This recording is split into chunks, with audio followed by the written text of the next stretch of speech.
ও বাবাজিরা, ভালো করে লক্ষ্য করে শোনেন, দুনিয়ার আমোদ ফুর্তি আর কয়দিনের জন্য।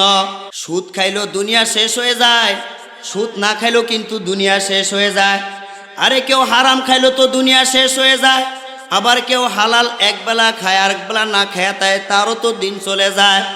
এরপর আমরা মুসলমান, নামের মুসলমান, কামে মুসলমান হতে পারি নাই।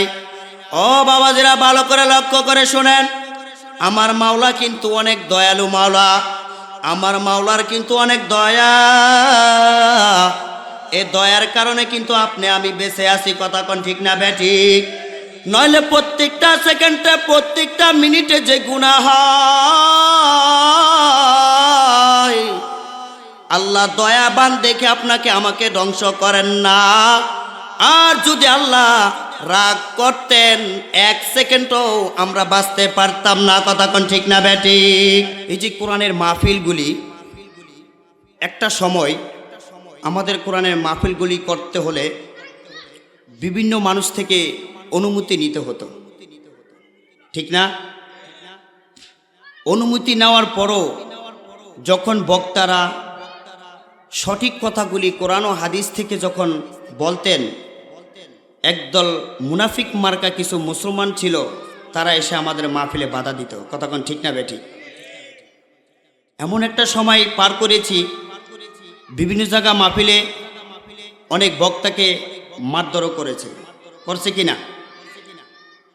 এমনও জায়গায় আমরা ছিলাম, এমনই জায়গায় আমরা এমনই দেশে বসবাস করেছিলাম, এখনো করতেছি, যে দেশে হক কথা বললেই ওলামা কেরামদেরকে জেলে গুণ খুম আয়না গড়ার ফাঁসি দিত, কথা কোন ঠিক না বেঠিক?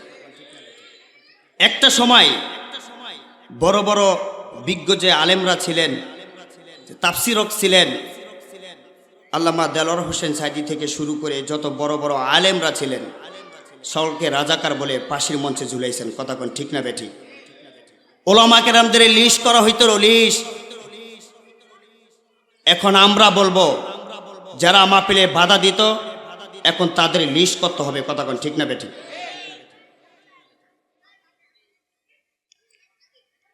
যারা আমাদের কোরআনের মাহফিলে বাধা দিত, আমি প্রায় সময় বলি তাদের লিস্ট করা হোক। তারা যেমন ওলামা কেরামদের লিস্ট করেছে, ইসলামের দুশ্মনী করেছে, মুসলমানকে তিলে তিলে আঘাত করেছে, মুসলমানের বাক শক্তিকে নষ্ট করে ফেলেছে, আজকে আসুক মাহফিলে বাধা দিতে, কল্লা দাও আলাদা করে দেওয়া হবে, কথা কোন ঠিক না বেঠিক?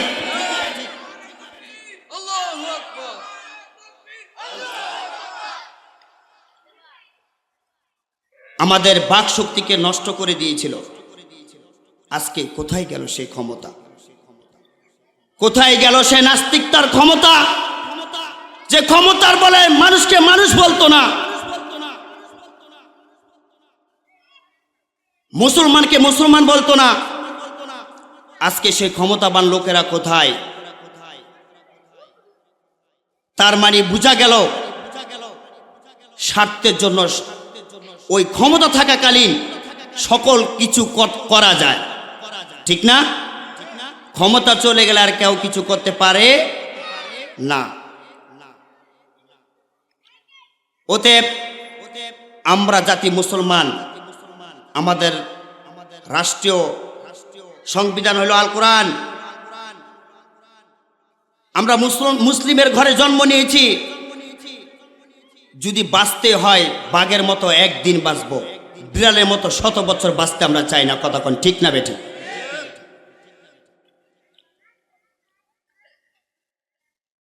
অতএব একটা কোরআনের মাহফিল, আমরা কেউ অধিক সেদিক ঘোরাফেরা না করে এখনই চলে আসি। আল্লাহ পাক রব্বুল আলামিন কি না করতে পারেন? আল্লাহর কাছে কোনো কিছু কঠিন নয়, কোনো কিছু অসম্ভব নয়। তিনি অসম্ভবকে সম্ভব করেন, কথা কোন ঠিক না? তিনি সম্ভবকে আবার অসম্ভব করে দেন। তিনি একমাত্র কে? আল্লাহর ক্ষমতা বেশি না কম? কত বেশি গণনা করতে পারবেন? গণনা করা যাবে না। আল্লাহর দয়া যত বেশি, আল্লাহর মায়াও তত বেশি। আল্লাহ যদি আবার যা কিছু করতে চান, কুন ফায়াকুন, আল্লাহ শুধু অর্ডার করেন, সাথে সাথে কি হয়ে যায়? হয়ে যায়। আল্লাহ মহান, আল্লাহ সর্বশক্তিমান। সে আল্লাহকে আমরা মানি না? সে আল্লাহকে আমরা বিশ্বাস করি তো ইনশাআল্লাহ? আমরা সব কিছু মানতে রাজি। ইসলাম জানি, মানি, বুঝি, কিন্তু আমরা একটা জিনিসে সব থেকে পিছনে, সেটা হলো আমরা কাজে করতে পারি না। কাজে আমরা পরিণত করতে পারি না। আমরা ব্যর্থ শুধু এক জায়গায়, আর কোথাও ব্যর্থতা নাই। আমি যদি বলি, এই যে এখানে যারা মুরব্বীরা আছেন, বলেন তো নামাজ কয় ওয়াক্ত? সবাই এক বাক্যে উত্তর দিব, নামাজ 5 ওয়াক্ত। এবার যদি আমি জিজ্ঞাসা করি, একদম সত্য কথা বলবেন, আজকে ফজর থেকে শুরু করে এ পর্যন্ত কয় ওয়াক্ত নামাজ পড়েছি? 5 ওয়াক্ত শেষ না? বুকে হাত দিয়ে বলেন তো, সকলে কি আমরা 5 ওয়াক্ত নামাজ পড়েছি? পড়তে পারিনি। তাহলে আমরা ওটা জানি, তার মানে মানি নেই। আমরা সকলেই জানি যে মিথ্যা কথা বলা মহাপাপ, মিথ্যা কথা বলা কবিরা গুনাহ। মহা মানে বড়, কবিরা মানে বড় বড়, কবিরা গুনাহ। আমরা বুকে হাত দিয়ে বলি তো, এই ওয়াজটা কি আজকে আমার থেকে শুনেছেন না আরো বহু আলেম থেকে শুনেছেন? বহু আলেম থেকে শুনেছেন। কিন্তু আচ্ছা বলেন তো, আমরা কয়জনে মানতে পারছি? 10,000 টাকার জন্য, 5,000 টাকার জন্য, একটু সম্মান কামানোর জন্যই সুযোগ পাইলেই মিথ্যা কথা বলে পারি। করি কি করি না? তাহলে আমরা মিথ্যা কথা বলা মহাপাপ জানি, কিন্তু মানি নেই। আমরা জানি বড় লোকদের জন্য যাকাত দেওয়া ফরজ। এটা কি আমার থেকে শুনেছেন না বহু আলেম থেকে শুনেছেন? বুকে হাত দিয়ে বলেন তো, কয়জন বড় লোক, কয়জন সম্পদশালী ব্যক্তি ঠিকমতো বছরে যাকাত দিয়েছে, সম্পদের যাকাত দিয়েছে? তার মানে জানি যাকাত দেওয়া ফরজ, কিন্তু মানি না। দেখেন আমাদের দোষগুলো কোথায়, আমাদের ভুলগুলি কোথায়। এরপরে আমরা জানি পর্দা করা ফরজ না নফল? শুধু মানুষের জন্য ফরজ, নিজের বোর জন্য ফরজ না। কথা কন ঠিক না? ঠিক। তার মানে আগলা মহিলাদের জন্য পর্দা করা ফরজ, নিজের বিবির জন্য ফরজ না। বুঝো ক ঠিক? আমরা মুসলমান জেনে কই ঠিক, জেনে কইব নাউজুবিল্লাহ, হেন আলহামদুলিল্লাহ, জেনে কইব আলহামদুলিল্লাহ, হেন নাউজুবিল্লাহি মিন যালিক। এই জন্য তো আমাদের আজকে এই দশা। অতএব হুঁশ থাকতে হবে। আমি আবার পরীক্ষা লমু ইনশাআল্লাহ। আমরা জানি পর্দা করা ফরজ, আল্লাহর হুকুম। ফরজ মানে কি? আল্লাহর হুকুম, এটা করতেই হবে। তুমি সুস্থ থাকো আর অসুস্থ থাকো, তুমি শুধু মুসলমান, তোমার ঈমান আছে, তোমার এটা পালন করতেই হবে। আমাদের বিবিরা কয়জন পর্দা করে? তার মানে অন্যের বউকে দেখে পথে ঘাটে আমরা বলতে পারি, চি এই মহিলা রাস্তা দিয়ে এভাবে হাঁটলো, তার কি লজ্জা শরম নাই? অথচ আমার বিবি পর্দা করে না, কিন্তু অন্যেরটা ঠিকই আমার চোখে ধরা পড়ছে। কিন্তু নিজের বিবি যে কোথায় কাপড়, কোথায় বুকের কাপড়, কোথায় মাথার কাপড়, কোথায় তার পর্দা, দেওরের সামনে, বাসুরের সামনে, আত্মীয় স্বজনের সামনে, যাদের সাথে হারাম দেখা করা হারাম, তাদের সামনে বসে বসে গল্প করে আর পান খায়, সেটার দিকে আমাদের কোনো খেয়াল নাই। তার মানে পর্দা করা ফরজ, এটা আমরা সকলে জানি, কিন্তু মানি না। আমরা সকলে জানি ইসলাম দেশে প্রতিষ্ঠা করা ফরজ, ইসলামী আইন বাস্তবায়ন করা ফরজ, ইসলামকে সাপোর্ট করা ফরজ, ইসলামকে ভোট দিয়ে বিজয় করা এটা আমার উপরে দায়িত্ব, ফরজ, কর্তব্য। কিন্তু এটা আমরা সকলে জানি, কিন্তু আমরা মানি না।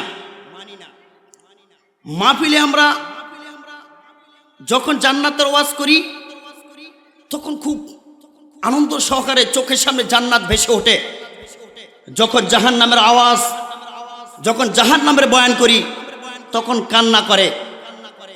যখন নামাজের কথা বলি, মনে মনে নিয়ত করে আমি আর নামাজ এক ওয়াক্ত ছাড়বো না। যখন পর্দার কথা বলা হয়, মনে মনে নিয়ত করে আমি আজকের থেকে বিবিকে বেপর্দার ঘুরাবো না। কিন্তু এটা এই পরিবেশে হয়, এই পরিবেশ থেকে যখন আমরা বের হয়ে যাই তখন আমাদের এই পরিবেশটা কোথায় থাকে? তখন আর হুঁশ থাকে না। এখানে পারি না দুই হাত, কেউ সুযোগ পেলে দুইটা পা উসকে দিতে রাজি। ঠিক হুজুর, যখন আমাদের মসজিদ থেকে বের হয়ে যাই, যখন আমরা রাজপথে যাই, রাস্তায় যাই, তখন কইতাছে ওই নেতা থেকে আমি এক বস্তা চাউল খাইছি। দূর তুর ইসলাম, আগে ওই নেতার পিছনে দৌড়ে এলে, নয়তো তো বেতের বাড়ি খাবো। তাহলে আপনি এখানে মারলেনটা কি? আপনি ওয়াজ শুনলেনটা কি? আপনি বসলেনটা কি?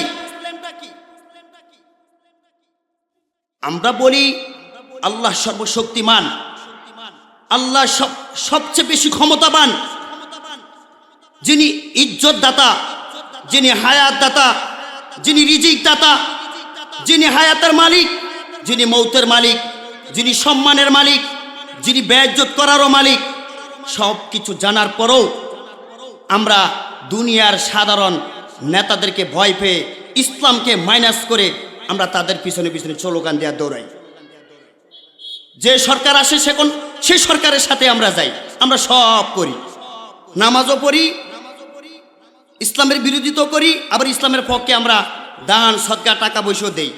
ওতে এটা তো মুনাফিকি ছাড়া আর কিচ্ছু হতে পারে না। চিল্লা এখন ঠিক কিনা? ওতে আমরা যেটা মানবো সেটা মানার মতোই মানবো, যেটা মানবো না সেটা মানবো না, সেটা আপনার ব্যক্তিগত ব্যাপার। কিন্তু আমাদের হক কথাগুলি বলতে কোনো অসুবিধা আছে? কারো শুনতে অসুবিধা আছে? যদি অসুবিধা হয় আমার কিছু করা থাকবে না। তবু আল্লাহর কাছে যে বলতে পারবো, আল্লাহ, ছোট মানুষ, বুকে সাহস নিয়ে ভয় ডরহীন সব কিছু দূরে রেখে তোমার সঠিক কথাগুলো মানুষকে বুঝাবার জন্য চেষ্টা করেছি। সেজন্য যদি একটা থাপ্পড়ও খাই, রোজ কিয়ামতের দিন আল্লাহর কাছে বলতে পারবো, মালিক, তোমার ইসলামের দাওয়া দিতে যে হক কথা বলতে গিয়ে একটা থাপ্পড় খেয়েছি। আল্লাহ যদি বলে যাই থাপ্পড় উছিলা আমি তোরে মাফ করে দিলাম, তখন আমি নিজের স্বার্থ ঘোষণা করব। কথা কোন ঠিক কিনা বেটে? তাহলে আমাদের কাজ হলো জানা এবং মানা। আল্লাহ পাক এই বিষয় কোরআনের ভিতরে বলেন, কুনু মা আস-সাদিকিন, যে তোমরা সত্যবাদীদের সাথে কি করো? সম্পর্ক করো, ওঠা বসা করো। অন্য আয়াতে বলছেন, ইয়া আইয়ুহাল্লাযিনা আমানু কুনু আনফুসাকুম ওয়া আহলিকুম নারা ওয়াকুদুহান নাস ওয়াল হিজরা। হে ঈমানদারগণ, হে মুমিনগণ, আগে তোমরা নিজেরা জাহান্নাম থেকে বাঁচো, এরপরে তোমাদের আহাল পরিবার পরিজনকে জাহান্নাম আগুন থেকে, পাথর থেকে তোমরা বাঁচাও। তার মানে আল্লাহ রব্বুল আলামিন আগে বলছেন নিজেকে বাঁচতে। আমি যদি নিজে না বাঁচি আমি আরেকজনকে কিভাবে বাঁচাবো? কথার সাপোজলি আপনি বিবিসাকে নামাজে দাওয়াত দেন, এই বিবি তুমি আজকের থেকে কিন্তু 5 ওয়াক্ত নামাজ পড়বা, কপালে একটা চুমু দিয়ে সুন্দর করে আদর করে বুঝিয়ে বললেন। কিন্তু বিবি সাহেব আপনাকে উত্তর দিল, ঠিক আছে আমি পড়ব। পরের দিন আপনি যায় তারপর দাওয়াত দিলেন, বিবি সাহেব বলল ঠিক আছে আমি পড়ব। এরপরও দাওয়াত দিলেন। এখন বিবি সাহেব যদি ঘুইরা দাঁড়ায় কয়, এই মিয়া আপনি শুধু আমাকে নামাজের দাওয়াত দিচ্ছেন, নামাজ পড়ো নামাজ পড়ো, আপনি এক তো নামাজ পড়ছেন, তখন আপনি কি লজ্জা পাবেন না? এই জন্য ইসলাম কত সুন্দর জিনিস। আগে নিজে বাঁচো, তারপর আহাল পরিবার পরিজনকে বাঁচাও। অতএব আগে আমাদের নিজের বাঁচতে হবে। আপনি একজনকে ইসলামের দাওয়াত দিবেন, নামাজের দাওয়াত দিবেন,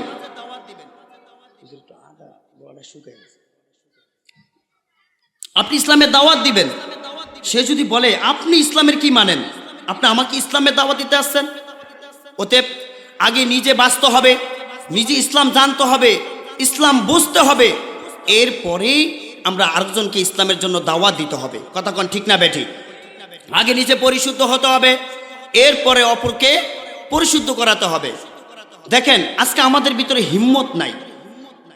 আল্লামা রুমি রহমতুল্লাহ আলাইহি এই হিম্মত সম্পর্কে একটা কিচ্ছা করছেন। যারা দীর্ঘদিন যাবত পুরাণ আমল থেকে চরমনায় যান, এই চরমনার শায়েখ পীর সাহেব হুজুর প্রায় সময় এই কিচ্ছাটা বয়ান করতেন। সেটা কিচ্ছা হলো, আমি যেহেতু আমাদের মেহমান এসে পড়েছে, আমরা সেদিকে তাকাবো না। মেহমান আসবে, রেস্ট নিবে 1 ঘন্টা, এরপরে আসবে। জাস্ট 9টা বাজে আমরা উঠাবো, এর আগে উঠবো না। অতএব চারিদিকে না তাকায় কথাগুলি আমরা মনোযোগ দিয়ে শুনি। এখন মাত্র 8টা বাজে, 8টা এখনো বাজে না, 5 মিনিট সময় আছে। অতএব এই রুমি, আল্লামা রুমি রহমতুল্লাহ আলাই কিচ্ছাটা এভাবে লেখলেন যে একটা গরিব রাখাল ছিল। গরিব কি ছিলেন? রাখাল ছিলেন। তিনি একটা খুঁটা কাটছেন মাটির নিচে। গরুর, আমরা যখন গরু নিয়ে বিলে যাই, জমিতে যাই, খুঁটা গাড়ি না, ছাগলের খুঁটা গাড়ি না। এই কথাগুলো মনোযোগ দিয়ে শুনবেন। উনি একটা খুঁটা গাড়লেন। খুঁটাটা যখন উত্তোলন করলেন, দেখেন একটা গর্ত হয়ে গেছে। কি হয়ে গেছে? খুঁটা গাড়লে গর্ত হয় না? আপনারা কি গরু ছাগল পালেন না? তো কি ঘুম আসতেছে আপনাদের? ঘুম আসলে আমার করে, আমি কিন্তু গরম করুম, আবার গরম করমু, কাফামু। তাহলে দেখেন, এই যখন খুঁটাটা উঠে দেখো ভিতরে একটা গর্ত হয়ে গেছে। গর্ত হয়ে গেছে, এই গর্তটার ভিতরে কি আলো থাকে না অন্ধকার থাকে? অন্ধকার থাকে। এখন ওই লোক অন্ধকার দেখা, গর্তটা দেখে ভয় পেয়ে গেছে। ওই গরিব বেচারা কেউ না উঠি, যখন তিনি ভয় পেয়ে গেছেন, হাইরে এই অন্ধকার গর্তর ভিতরে তো আমার একদিন রাখা হবে, আমাকে তো একদিন রাখা হবে। অতএব আমার তো একদিন এই অন্ধকার কবরে যেতে হবে, মাওলার কাছে গিয়ে আমার জবাব দিতে হবে। আমি কি নিয়ে মাওলার কাছে রওনা দিলাম? সব জিনিস সবাই কিন্তু এক নজরে দেখে না। আমরা পায়খানার দিকে নজর করি ঘৃণার চোখে, কিন্তু কুকুরে নজর করে খাওয়ার জন্য। সব নজর কি এক? ওই আল্লাহর বান্দা যখন ওই গর্তটার দিকে তাকাইলেন, দেখে গর্তটা কালো অন্ধকার হয়ে গেলেন। ওই আল্লাহর বান্দা যখন ভয় পেয়ে গেল, যাহাইরে ওই অন্ধকার কবরে তো একদিন আমারে রাখা হবে, তখন আমি মাওলার কাছে কি নিয়ে যাব? ওই লোকটা কিন্তু অনেক ভয় পেয়ে গেছে। এখন তিনি মাওলার খোঁজে অস্থির হইয়া রয়েছেন, ব্যস্ত হয়ে গেছেন। অমুকের কাছে যা, অমুকের কাছে যা, ভাই আমি মাওলারে কিভাবে পাবো? একজন হক্কানি আলেমের খোঁজে তিনি বের হয়ে গেলেন, যে হক্কানি একজন পীর আমার ধরতে হবে। কারণ দুনিয়ার যদি কোনো এমপি মন্ত্রীর কাছে যেতে হয়, একজন উকিল ধরা লাগে কিনা? উকিলের মাধ্যম দিয়ে তো এমপির কাছে যায়, সরাসরি কি এমপির কাছে যাইতে পারে? তিনি একজন আল্লাহর কাছে কিভাবে যাবেন? ওই আল্লাহর তালার খোঁজে তিনি কিন্তু বের হয়ে গেলেন একজন হক্কানি পীরের তালাশে। হক্কানি পীরের তালাশে যখন বের হয়ে গেলেন, তিনি যাইতেছেন এক জঙ্গলের ভিতরে চলে গেলেন। জঙ্গলের ভিতরে যায় দেখে এক আল্লাহর ওলি চক্ষু বন্ধ করে জিকির করতেছে। এখন ওই পাগলা দাঁড়ায় দাঁড়ায় দেখতেছে যে উনি তো হবেন আল্লাহর খাস ওলি। আমি অনেক অলির দরবারে গেছি, কোনো অলির কাছে আমার ভক্তি হয় নাই, কিন্তু যখন এই অলির কাছে আসলাম তখন আমার ভালো লেগে গেল, উনি মনে খাস আল্লাহর ওলি হবেন। কিন্তু পাগলা এখন আল্লাহর ওলির কাছে কিভাবে যাবেন? দেখে চারদিকে বড় বড় বাঘ বসে রয়েছে, বাঘ। তিনি বাঘ দেখে ভয় পেয়ে গেলেন। নফস তারে ধোঁকা দিতেছে যে খবরদার, তুমি আল্লাহর ওলির কাছে কিন্তু যাইতে পারবা না। নফসেরে বলে, রে মন, অনেক খোঁজাখুঁজির পরে একজন আল্লাহর ওলি পাইলাম। এই আল্লাহর ওলির কাছে যদি আমি না যাই, তাহলে আমারে কে মাওলার লগে মিলাইয়া দিবে? বাঘে মন নফসের তারে ধোঁকা দিতেছে, কিন্তু তিনি চোখটা বন্ধ করে আল্লাহর ওলির দিকে এমন জোরে একটা দৌড় দিলেন।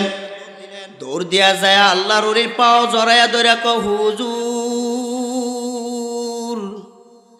আমি অনেক দূর থেকে আপনার কাছে আসলাম। আল্লাহর ওলি চোখটা খুলে দেখে পাগলা। এ পাগলা, তুই আবার কোথায় থেকে আসলি? বলে, হুজুর, আপনি আমারে তাড়াতাড়ি মুরিদ বানায় লন। কে পাগলা, তুই কোথায় থেকে আসলি?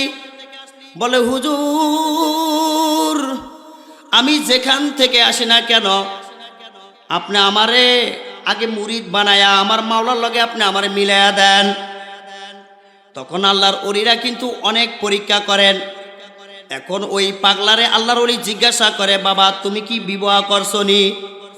ওই পাগলা বলে, হুজুর, না, আমি এখনো বিবাহ করি নাই।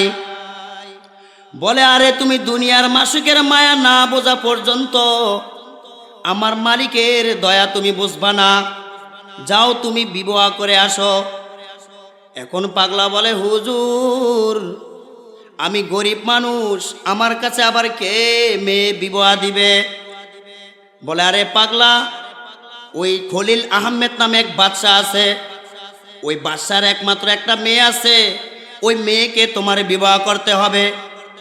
পাগলা লাভ দেও ক হুজুর, বুঝতে পারলাম ওই বাচ্চার মেয়েও আমার কাছে বিবাহ দিবে না, আর আপনি আমাকে মুরিদ করবেন না, আমিও বুঝি মাওলারে আর পাবো না। পাগলা এখন আরো অস্থির হইয়া গেছে। পাগলা বলে হুজুর ওই বাদশার ঠিকানাটা দেন। ওই আল্লাহর ওলি যখন ঠিকানাটা দিলেন, ওই পাগলা ওই দরবারে যায়, বাদশার সামনে যায় হাজির। যা দেখে বাদশার সিংহাসনে বসে রয়েছেন, এলাকার বিচার সালিশ কার্যক্রম শুরু করে দিলেন। যায় কো বাদশাহ, আমার একটা কথা শোনেন, তারপরে বিচার করেন, দেখেন তার ইমানি পাওয়ারটা কি। বাদশার দরবারে এমপি, মন্ত্রী, মিনিস্টার, প্রশাসন সব অর্থ নিয়ে খাড়াইয়া রয়েছেন। বলতেছে আমি কোনোটারে ভয় পাই না, আমি বাদশার সাথে কথা বলতে আসলাম, আমি বাদশার সাথে কথা বলবো। বাদশা কিন্তু মুসলমান ছিলেন, তাই তাদেরকে হত্যা করার কোনো অনুমতি দেন নাই। বাদশা বলে ও পাগলা তুই আবার কে? বলে বাদশা আপনার একটা মেয়ে আছে নাকি? সে বলল হ্যাঁ আমার একটা মেয়ে আছে। বাদশাকে বলে ও বাদশা, আপনার ওই মেয়েটাকে আমার সাথে বিবাহ দিতে হবে। বাদশার যারা মন্ত্রিত্ব ছিলেন তারা খেপে গেলেন, এই পাগলা তুই কোথা থেকে আসলি বাদশার মেয়ে বিবাহ করার জন্য? আরে আমি বাদশার মেয়ে বিবাহ করমু, আমার পীরে বলছে বাদশার মেয়ে বিবাহ করতে। আমি যখন বাদশার মেয়ে বিবাহ করব, ফিরে আমাকে মুরিদ করবে, তারপরে আমি মাওলার সঙ্গে মিল হইয়া যাইব। এখন উজির যিনি আছেন, উজির বলে বাদশা আমি ওরে ঠিক করে দিতেছি, আপনি সিংহাসনে বসেন। উজির বলল এ পাগলা, তুমি যে বাদশার মেয়ে বিবাহ করতে আসছো, তুমি বাদশার মেয়ে বিবাহ করতে কামিননামা লাগে, মহারণা লাগে, মহারণা আনছনি? পাগলা কয় আবার মহারণাটা কি? মহারণা হলো বাদশার মেয়ে বিবাহ করতে গেলে মানিক লাগবে। কি লাগবে? মানিক লাগবে। পাগলা দাঁড়ায় বলতেছে মানিক আবার কি জিনিস, মানিক কয়টা লাগবে? পাগলারে বলতেছেন, উজির বলতেছেন 7টা মানিক লাগবে। পাগলা কম মানিক কোথায় পাওয়া যায়? পাগলাকে উত্তর দিলেন মানিক পাওয়া যায় সমুদ্রের ভিতরে। পাগলা এখন সমুদ্রের সীসার জন্য সমুদ্রের কিনারায় চলে গেলেন। সমুদ্রের কিনারা যায় পাগলা খালে একটা বান দিলেন, এক খালে বান দিয়া আরো খালে যায় আদ দিয়া পানি সিঁচতে শুরু করে দিলেন। এখন আল্লাহ পাক রব্বুল আলামিন মানুষের তো দিল দেখেন, মানুষের চেহারার দিকে দেখেন না। আল্লাহ পাক রব্বুল আলামিন তার দিলের অবস্থা জানতেন, বুঝতেন যে পাগলারে তো কোনো বিলে থামানো যায় না, পাগলা তো আর কোনো সময় থামবে না। ও আল্লাহর ওলির ওই জায়গার এক বাদশা ছিল, শাম দেশের বাদশা। শাম দেশের বাদশার আল্লাহ স্বপ্নে দেখায় দিলেন, ও শাম দেশের বাদশা তাড়াতাড়ি যাও, আমার এক আল্লাহর বান্দা পানি সিঁচতেছে, তার হাজত পুরা করে দিয়ে আসো। শাম দেশের বাদশা পাগল বেশি আসলেন, আয়সা থেকে পাগলা এক হাত দিয়া পানি সিঁচা শুরু করে দিলেন। পাগলারে জিজ্ঞাসা করলো পাগলা তুমি কি করতেছ? পাগলা এবার উত্তর দিল তোমার কি চোখ নাই, তুমি কি দেখো না আমি পানি সিঁচতেছি? তখন ওই শাম দেশের কুতুব তাকে বলল আদ্যা কেউ পানি সিঁচা নদীর পানি শেষ করতে পারে নাকি? তখন ওই পাগলা বলল আমার পীরে বলছেন যার হিম্মত নাই তার কিম্মত নাই, তোর কাজ তুই করবি, মাওলার কাজ মাওলা করবে। আমি কিন্তু সবক ওইটাই পাইছি, আমার আর কিচ্ছু দরকার নাই, আমি সিঁচতে পারি বা না পারি দেখছে কে? দেখতেছে কে? আমি চেষ্টা করতে যাব, বাকিটা আমার মাওলা দেখবেন। এই কথা বলার পরে দেখে পাগলারে কোনো কথাই বোঝানো যাচ্ছে না। তখন ওই সামদেশের কুতুব বলল ও পাগলা আমার একটু সুযোগ দে, আমিও তোর লগে পানিটা সিঁচি। তখন ওই পাগলারে অনুমতি দিলেও হ্যাঁ ভাই এবার ভালো কথা বলছো, দুজনে এক লগে সিঁচলে পানিটা তাড়াতাড়ি শেষ হয়ে যাবে। আল্লাহর কুতুব যখন জাহিরি হাতকানা দিয়া পানি সিঁচতেছে, বাতিনি হাত কানা যখন পানির ভিতরে ঢুকাইয়া দিল, পানির ভিতরে ঢুকাইয়া দিয়া পাগলা সাধুটা পাক আমি মানিক পায়া গেছি। মানিকটা যখন উঠাইলো একটার পর একটা, এভাবে 60টা না 40টা মানিক উঠাইলো। সুবহানাল্লাহ। 40টা মানিক উঠাইলো। পাগলাকে জিজ্ঞাসা করে আল্লাহর কুতুব যে তোমার কি আর কোনো মানিক লাগবে কিনা? পাগলা কো হুজুর, বাদশা আমার কাছে চাইছিলেন 60টা, আপনি আমারে দিলেন 40টা। তবে হুজুর একটা কথা, আমি আজকে এত বছর এত দিন পর্যন্ত পানি সিঁচলাম, একটা মানিকও পাইলাম না। আপনি মাত্র আসলেন, হার দিয়ে আপনি কোথায় থেকে মানিক উঠাইলেন আমারে কি একটু বলবেন নি? আল্লাহর ওলি বলে তোর সেটা দরকার কি? ঠিকই বলছেন, আমার দরকার শুধু মাওলারে। এই কথা বলে পাগলা যখন গামছার ভিতরে 60টা মানিক নিয়ে বাদশার দরবারে গেছেন, বাদশার দরবারে দেখো বাদশাহ এই নেন আপনার মানিক, আপনি তাড়াতাড়ি আপনার মেয়েকে আমার সঙ্গে বিবাহ দেন।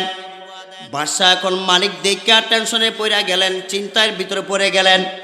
আমি বলছিলাম যে 60টা মানিক, একটা মানিক হলো 7 রাজার ধন। এ পাগলা মানিকও আনতে পারবে না, তার কাছে আমার মেয়েও বিবাহ দেওয়া হবে না। এই আশায় আমি ওয়াদা করছিলাম তুমি 60টা মানিক আনতে পারলেই তোমার কাছে মেয়ে বিবাহ দিব। কিন্তু পাগলা কোথায় থেকে এতটি মানিক নিয়ে আসলো? এখন ওই মানিক নিয়ে কানতে কানতে অসময় বাড়ির ভিতরে ঢুকলো।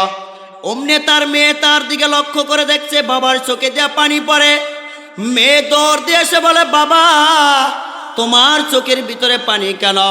তুমি অসময় বাড়ির ভিতরে আসলা কেন? এখন বাদশা কান্না করে আর বলতেছে, মাগো আমি কোথায় থেকে যেন একটা পাগল আমার দরবারে আসছিল, পাগলা এসে তোমাকে বিবাহ প্রস্তাব দিল। আমার মন্ত্রীরা উজিররা বলল 60টা মানিক আনতে পারলে আমি বিবাহ দিব। হ্যাঁ মা, আমি ওয়াদা দিয়েছিলাম 60টা মানিক আনতে পারলে আমিও তোমার কাছে আমার মেয়েকে বিবাহ দিয়ে দিব। ও মা, পাগলা কোথায় থেকে জানো 60টা মানিক না 40টা মানিক নিয়ে আসলো। এখন আমি তোমার কাছে জিজ্ঞাসা করলাম না, এখন আমি কি করব মা তুমি আমাকে বলো। মেয়েটা ছিলেন ইসলাম সম্পর্কে ভালো জ্ঞান ছিলেন, ইসলাম সম্পর্কে মেয়ের ভালো ধারণা ছিল। কিন্তু ভালো ধারণা থাকার কারণে মেয়ে বাবাকে ডাক দেয়া বলে, আব্বু একটু এদিকে আসা শোনো। বলছে ওটা পাগলাটা কি মাথা খারাপ পাগলা না আল্লাহর পাগল? ওই বাদশা উত্তর দিল, মা আমি কসম করে বলতে পারি উনি কোনো মাথা খারাপ পাগল না, উনি খাস আল্লাহর পাগল। আর পাগল রে মা, আমি এটা বুকে হাত দিয়ে বলতে পারি। তখন মেয়েটা বলল, আব্বু দুনিয়ার আমোদ ফুর্তি আর কয়দিনের জন্য? দুনিয়া তো 2.5 দিনের জন্য। দুনিয়া খাইলেও শেষ হয়ে যায়, না খাইলেও কিন্তু শেষ হয়ে যায়। সুদ খাইলেও দুনিয়া শেষ হয়ে যায়, সুদ না খাইলেও কিন্তু দুনিয়া শেষ হয়ে যায়। আরে কেউ হারাম খাইলেও তো দুনিয়া শেষ হয়ে যায়। আবার কেউ হালাল একবেলা খায় আর একবেলা না খায়, তাই তারও তো দিন চলে যায়। এরপর আমরা মুসলমান, নামের মুসলমান কামে মুসলমান হতে পারি নাই।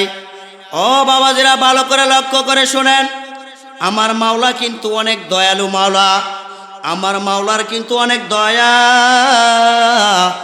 এ দয়ার কারণে কিন্তু আপনি আমি বেঁচে আছি, কথা কোন ঠিক না বেঠিক? নইলে প্রত্যেকটা সেকেন্ডে প্রত্যেকটা মিনিটে যে গুনাহ হয়, আল্লাহ দয়াবান দেখে আপনাকে আমাকে ধ্বংস করেন না। আর যদি আল্লাহ রাগ করতেন 1 সেকেন্ডও আমরা বাঁচতে পারতাম না, কথা কোন ঠিক না বেঠিক? মেয়েটার ইসলাম সম্পর্কে ভালো ধারণা ছিল। মেয়েটা বাবাকে জিজ্ঞাসা করলো, আব্বু ছেলেটা কি মাথা খারাপ পাগল না খাস আল্লাহর পাগল? যখন ওই বাদশা জবাব দিল ওটা খাস আল্লাহর পাগল, মেয়ে তখন এই কথা বলার পরে বলল, আব্বু দুনিয়ার আনন্দ ফুর্তি তো বেশি দিন আর থাকে না, তার থেকে ভালো যদি আমি একজন আল্লাহওয়ালার বউ হতে পারি, তাহলে কিয়ামতের দিন দাঁড়ায়া বলতে পারবো আর ওই আল্লাহর ওলি যদি জান্নাতি হয়ে যায়, আল্লাহর বান্দা আমারে থুয়ে তো কোনোদিন জান্নাতে যাবে না। কথা কোন ঠিক না বেঠিক? ওই মেয়েটা যখন বাবাকে কথা বলল, বাবা ওয়াদা মতো ওই পাগলার সঙ্গে বিবাহ দিয়ে দিল। বিবাহ দেওয়ার পরে পাগলা কাবিননামা নিয়ে দৌড়ে আর বলে, ওরে আমার মালিক করে, আমি বুঝি তোমারে পাইলাম রে। যখন পাগলা দৌড় আর দৌড়, অর্ধেক পথে যখন যাইল, অর্ধেক পথে যাওয়ার পরে হঠাৎ তার মনে পড়ল, হায় হায়, আমার পীর যদি আবার জিজ্ঞাসা করে তুমি বিবির হক আদায় করে আসছো কিনা। পাগলা আবার দৌড়ে বিবির কাছে আসলেন। আয়সা বলে, ও বিবি, আমি যে তোমাকে বিবাহ করেছি, আমি এখন আমার পীরের কাছে যাব, এর আগে বলো তোমার কোনো দায় দাবি আমার কাছে আছে কিনা। বলে, হ্যাঁ, একটা দাবি আমার আছে। সেই দাবিটা হলো তুমি আমাকে এখানে ওয়াদা করতে হবে, তুমি যদি আল্লাহ পাক তোমাকে যদি মাফ করে জান্নাতবাসী করে দেয়, আল্লাহ যদি তোমাকে মাফ করে জান্নাতবাসী করে দেয়, তুমি ওয়াদা করো আমাকে ছাড়া তুমি জান্নাতে যাইবা না। তখন ওই আল্লাহর পাগল বলল, ওই পাগলা বলো, যদি আমাকে আল্লাহ মাফ করে দেয়, আমি তোমাকে ওয়াদা দিলাম আমি তোমাকে ছাড়া জান্নাতে যাব না। তখন ওই বিবি বলল, আমার আর কোনো তোমার প্রতি দায় দাবি নাই। দাবিটা ছাড়া যখন আল্লাহর পাগল ওই আল্লাহর ওলির দরবারে দৌড় দিলেন, যাইতে স্যার বলতেছে, ওরে আমার মাবুদ, আমি বুঝি তোমারে পাইলাম রে। এ কথা বলে যখন আল্লাহর ওলির দরবারে যায় হাজির, যা বলে, হুজুর, আমি খলিল আহমদ নামের বাদশার মেয়ে বিবাহ করে এসেছি। আল্লাহর ওলি শরীরটা লাড়াছাড়া দিয়ে উঠলেন, এ পাগলা, তোর কি করে সম্ভব হলো আল্লাহর ওলির, তুই একজন খলিল আহমদ বাদশার মেয়েকে বিবাহ করার? বলে, হুজুর, আপনি আমাকে বলেছিলেন যার হিম্মত নাই তার কিম্মত নাই, তোর কাজ তুই করবি, মাওলার কাজ মাওলা করবে। হুজুর, তাহলে শোনেন, আপনি যখন এই কথা বলেছেন, আমার ভিতরে আমি সুবহানাল্লাহর সবক কিন্তু পাই নাই, ইল্লাল্লাহর সবক পাই নাই, লা ইলাহা ইল্লাল্লাহর সবক পাই নাই, নামাজের সবক পাই নাই, শুধু সবক পাইছে একটাই, যার হিম্মত নাই তার কিম্মত নাই, তোর কাজ তুই করবি, আমার মাওলার কাজ মাওলা করবে। আপনার এই কথাটা শোনার পর থেকে হুজুর, আমি শুধু এটাই আর মাওলা পাকের জিকির, এই দুইটা জিনিসে আমি আমল করেছি। আমি বাদশার কাছে যে বললাম, ও বাদশা, আমি আপনার মেয়ে বিবাহ করতে চাই। বাদশা আমার কাছে 7টা মানিক ছিল। আমি সমুদ্র থেকে এক আল্লাহর বান্দা আমাকে 40টা মানিক উঠাইয়া দিল। আমি ওই 40টা মানিক নিয়ে বাদশার মেয়েকে বিবাহ করে এসেছি। তখন হুজুর জিজ্ঞাসা করলো, তুমি কি ওই বিবাহ করেছো, ঠিক আছে, তুমি কি স্ত্রীর হক আদায় করে আসছো কিনা, দায় দাবি ছাড়িয়ে আসছো কিনা? বললো, হুজুর, এই দেন কাগজ, আমি কাবিননামা সহকারে নিয়ে আসছি, আর আমি বিবির সব হক আদায় করে দিয়ে আসছি, বিবির আর আমার প্রতি কোনো দায় দাবি নাই। ভাই, ভালো করে তোমরা লক্ষ্য করে দেখো, আল্লাহর ওলি যখন এই কথা শোনার পরে বলল, তোমারে সমুদ্র থেকে তোমারকে মানিক উঠাইয়া দিল কে? বলছে, কে এক পাগলা বেশে আসছিল, ওই লোকটাকে আমি চিনি না। বলছে, যাও তুমি ওই লোকটাকে নিয়ে আসো। পাগলা আবার 6 মাস পর্যন্ত হাইটা ওই যে জায়গায় পানি ছিঁচছিলেন সেই জায়গায় গেলেন। যাওয়ার পরে বলছে, হুজুর, ওই বাদশার তো একটা ঠিকানা ছিল, কিন্তু এই পাগলা তো আর কোনো ঠিকানা নাই, আমি কি করে বাদশাকে পাবো, বা কি করে আমি সে পাগল লোকটাকে পাবো? বলছে, তুমি পাগলা বলে যখন ডাক দিবা, দেখবা তোমার চোখের সামনে এসে হাজির। ঠিক পাগলা 6 মাস, দীর্ঘ 6 মাস আবার পথ হেঁটে সে সমুদ্রের কিনারা যায়। যখন পাগল বলে ডাক দিল, সাথে সাথে পাহাড়টা চূর্ণ বিচূর্ণ হয়ে 2টা ভাগ হয়ে ওই পাগলের সামনে হাজির। বলো, পাগলা, তুই আমার ডাকছো কেন? বলে, আমার পীর আপনাকে নিয়ে যেতে বলেছে, নয়তো আমাকে সে মুরিদ করবে না। ভালো করে লক্ষ্য করে শোনো, ওই পাগলারে যখন আল্লাহর ওলি বললেন, তুমি চক্ষুটা বন্ধ করো, চক্ষুটা যখন বন্ধ করলো, বাবারের চোখের পলকের মধ্যে আল্লাহর ওলি দরবারে এসে হাজির। বলছে, হুজুর, আমি দীর্ঘ 6 মাস পথ হেঁটে গেলাম, আর আপনি মাত্র চোখটা বন্ধ করে খুললেন, তাতে আমরা জায়গা মতো এসে পড়লাম, এর কারণটা কি? বলল, তোর কাজ এইটা না, তোর কাজ যেটা তুই তোর কাজ কর, এটা তোর ব্যাপার না। বলছে, ঠিকই তো আছে হুজুর, আমার দরকার শুধু মাওলারে। এখন পর্যন্ত মাওলাকে তিনি বলে নাই, আমার দরকার শুধু মাওলারে। এবার আল্লাহর জঙ্গলের অলি তাকে দেখে দাঁড়ায়া গেলেন, মুসাফা করলেন, সালাম দিলেন, কলাকুলি করলেন। বলে হুজুর আপনি আমাকে ডাকছেন কেন? বলে ডাকছে পাগলার আমি বহুত ঘুরাইছি, দীর্ঘ 1 বছর 1.5 বছর পর্যন্ত ঘুরাইছি, আর ঘুরাইতে আমি চাই না, তাই চাই আপনাকে নিয়া পাগলার জন্য আল্লাহর দরবারে একসাথে হাত তুলন করে দোয়া করবো, যেরকম সুবহানাল্লাহ। যখন আল্লাহর ওলি পাগলারে বলল পাগলা তুই চোখ বন্ধ কর, পাগলা যখন চোখ বন্ধ করলেন, আল্লাহর ওলিরা যখন হাত তুলন করলেন, পাগলার এবার জিজ্ঞাসা করে পাগলা বল তুই এখন কোথায় আছো? পাগলা বলে হুজুর আমি এখন প্রথম আসমানে আছি। সুবহানাল্লাহ কয় না? ওই আল্লাহর ওলিরা বলে মাওলা হবে না, পাগলারে অনেক কষ্ট দিছি, আর কষ্ট দিব না, তুমি আরো উপরে উঠে নাও। পাগলারে জিজ্ঞাসা করে পাগল বল তুই এখন কোথায় আছো? পাগলা বলে হুজুর আমি এখন 2য় আসমানের মধ্যে আছি। সুবহানাল্লাহ কইবেন না, আমি এখন 2য় আসমানের মধ্যে আছি। আল্লাহর ওলিরা বলে মালিক এ তো হবে না, আরো কাছে নাও। এবার পাগলারে জিজ্ঞাসা করে পাগলা তুমি কোথায় আছো? পাগলা বলে আমি সিদরাতুল মুনতাহার মধ্যে আছি। সুবহানাল্লাহ কানাকা আর জোরে বল সুবহানাল্লাহ। এরপরে পাগলারা আল্লাহর ওলিরা বলেন মাওলা তা তো হবে না, তুমি তার সঙ্গে মিলন করিয়া দাও, তুমি তার সাথে সাক্ষাতে চলে যাও। এবার পাগলারে জিজ্ঞাসা করে পাগল বল এখন তুমি কোথায় আছো? দেখে পাগলা আর কোনো কথা বলে না, তার মানে পাগল আর আল্লাহর মধ্যে মিলন হয়ে গেছে, যেরকম সুবহানাল্লাহ।